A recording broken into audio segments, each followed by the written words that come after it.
CNN regrets to inform you that corporations are now ending their DEI policies that they all embraced right around 2019, 2020 under pressure from various interests, and they just can't understand it.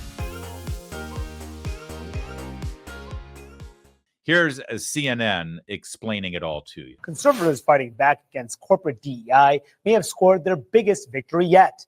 Walmart, the nation's largest private employer, just announced it is rolling back its diversity, equity, and inclusion initiatives amid outcries over so-called corporate wokeism and claims that DEI is more divisive than inclusive.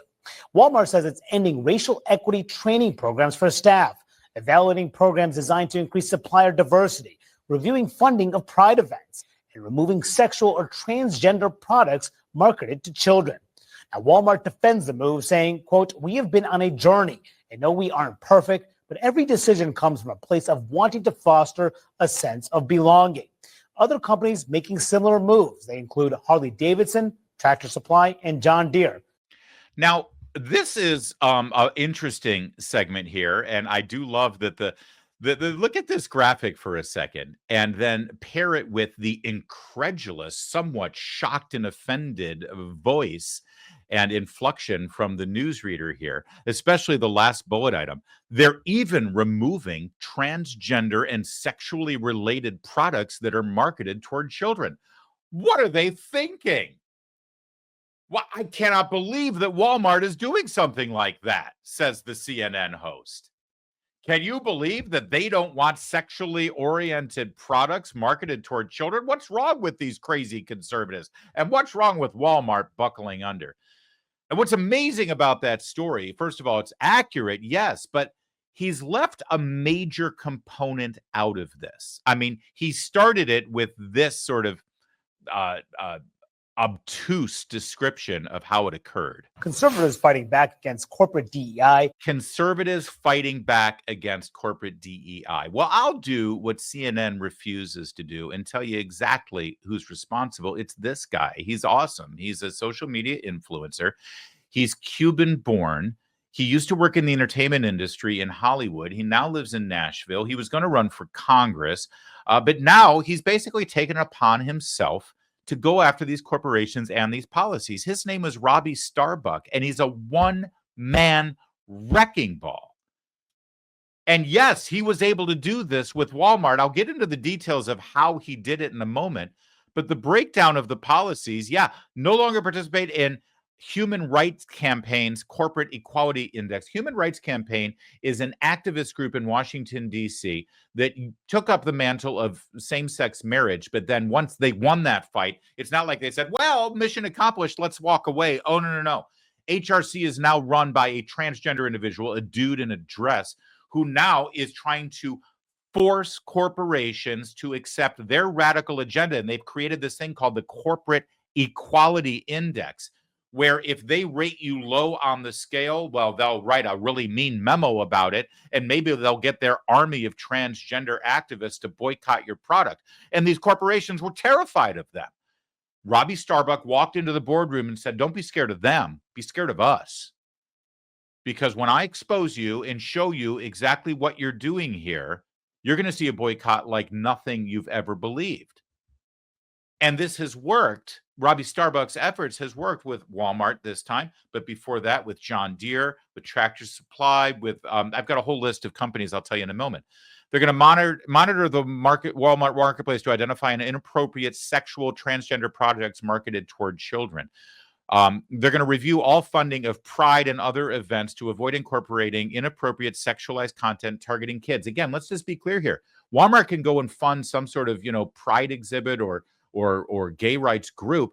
But if that group is then taking that money and they're targeting children, forget about it. That's all Robbie Starbuck is doing. That's all conservatives are saying. You can do whatever you want with your money. I don't care. But stop trying to hypersexualize children.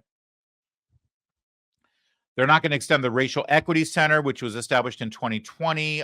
Again, that was a reaction to George Floyd, Black Lives Matter. Supplier diversity.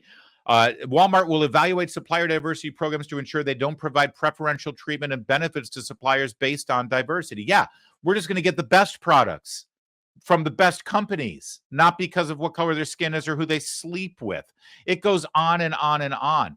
This was Walmart. And let's just be clear here. Robbie's been able to do this and already, and what I'm trying to look at the list. Oh, here we go. Tractor Supply, John Deere, Harley Davidson, Polaris, Indian Motorcycle, Lowe's, Ford, Coors, Black & Decker, Jack Daniels, DeWalt Tools, Craftsman, Caterpillar, Boeing, Toyota, and now Walmart. And I'm sorry, it's not conservative activist CNN. It's this guy. He's phenomenal. And here's how he does it. He doesn't get on the front lawn of these CEOs with a bullhorn and start screaming at them, terrorizing them. No, he quietly and discreetly takes a meeting and he shows them the data and he shows them the movement in the marketplace and he shows them the power of the conservative dollar.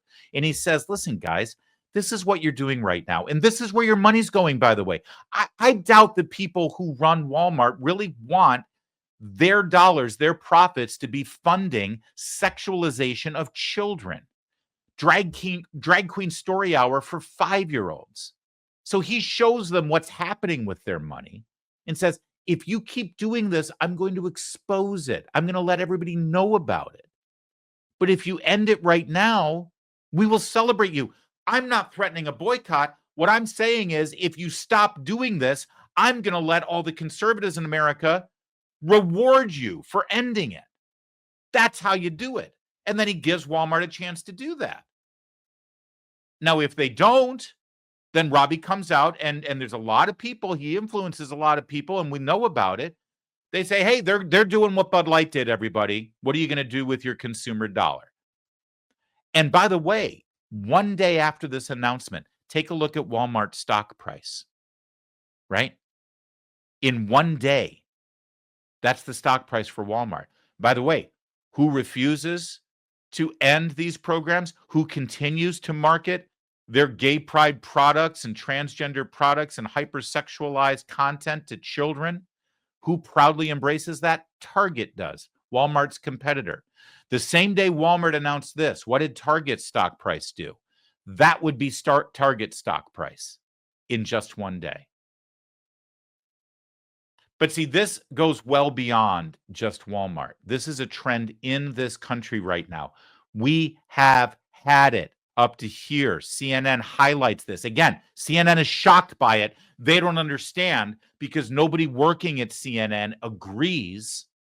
But look how they reported it. How do people feel about companies taking even a stand on the issue? Now, this is where it gets very interesting because here we have a real-time trend. So let's take a look at it, all right? Businesses DEI public stance. Important to know, back in 2021, so we can go all the way back then, right?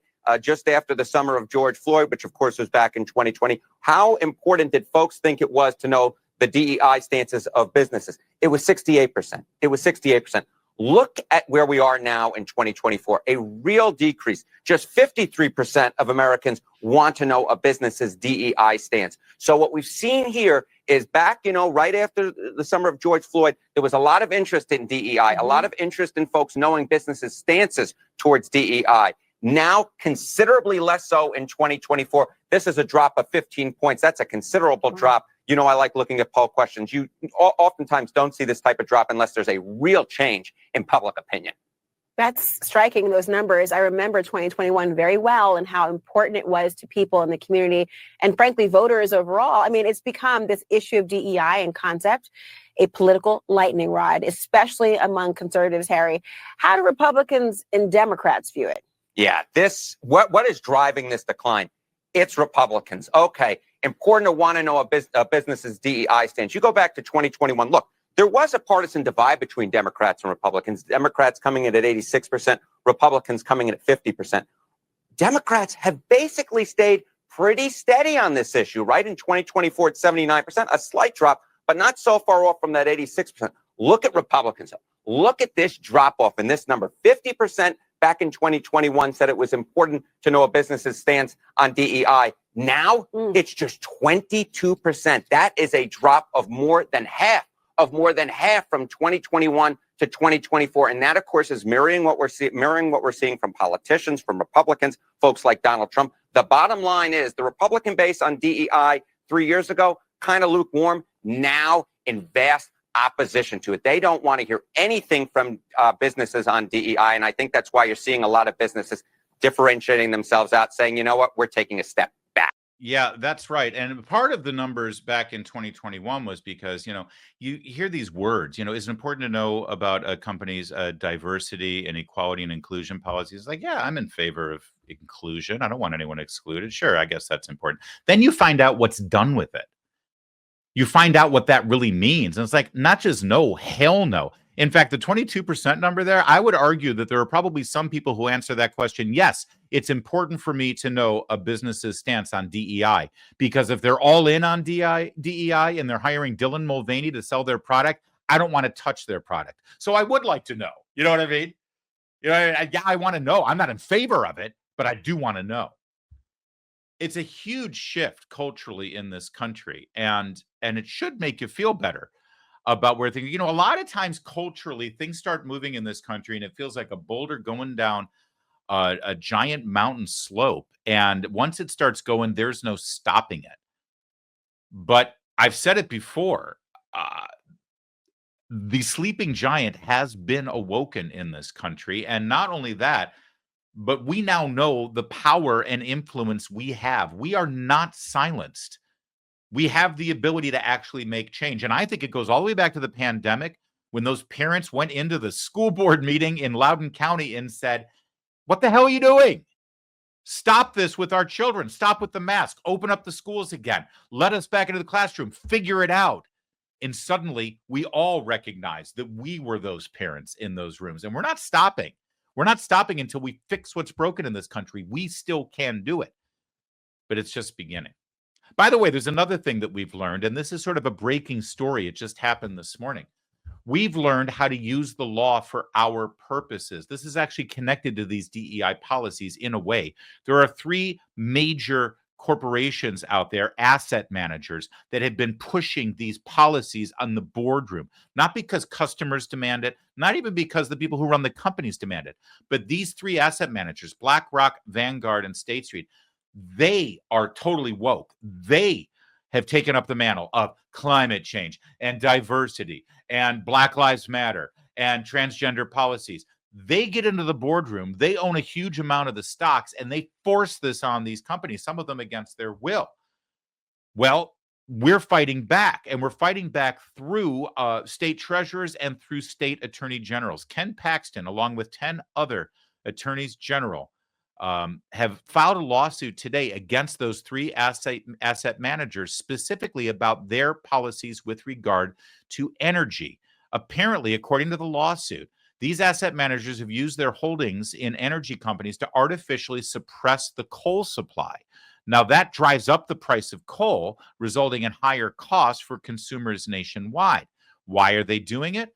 Well, they do it to leverage their ownership power to pressure coal companies into submitting to net zero goals, like reducing carbon emissions from goals by more than 50%.